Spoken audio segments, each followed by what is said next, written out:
Here we are out on another Saturday morning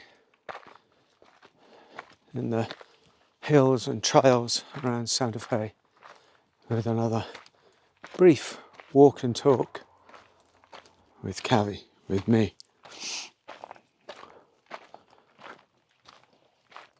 You know, maybe your heartbreak, maybe your sorrow, maybe this deeper feeling of grief is not the problem after all. It's not the terrible thing that you think it is, except in your imagination, that it should somehow be different from the way it is. But maybe you haven't learned to use the wound, the grief, the sorrow. Maybe you haven't learned yet, through experience, to live from those places as an experiment in your life, and to stop trying to paper over the cracks or to find the solution. Maybe it's just really your resistance.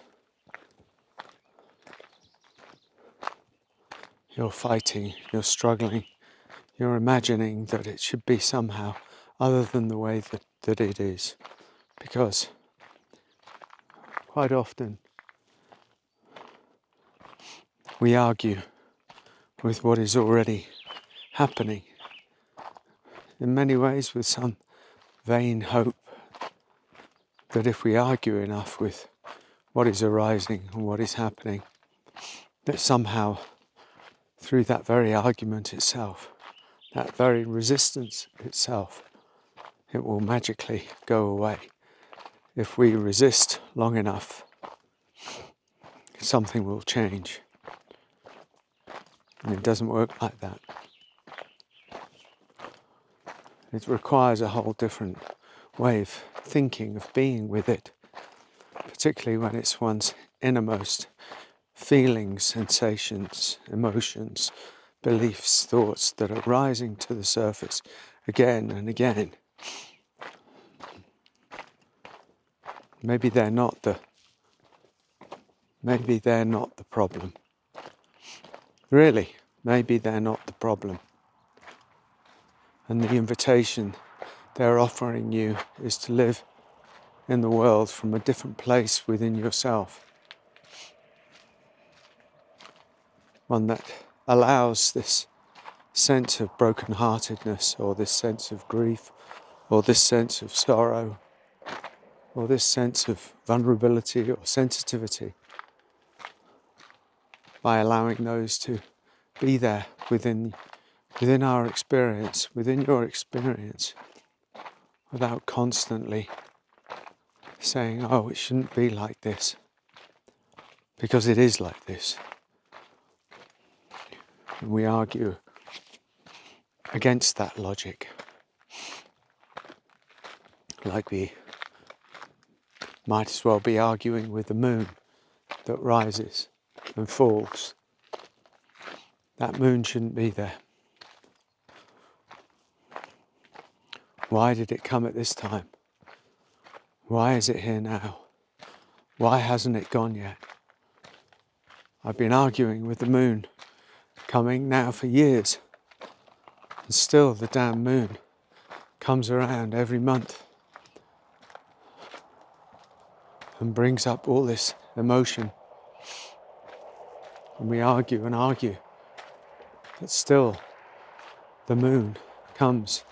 So it is with us. But even the darkness has a beauty to it. Even the wound has a gift in it. And the brokenheartedness is probably, in many ways, our humanity itself, our compassion itself, our grace, our benevolence It's all of these beautiful qualities, but we have to change our strategy, change our way of being with ourselves, change our way of being with the wound, and use it.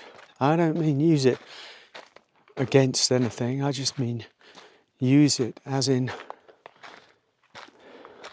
carry it into our experience.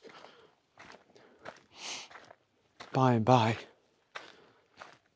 you find that it brings a great gift, a great depth, a great richness, a great intimacy, great honesty with yourself, with other people.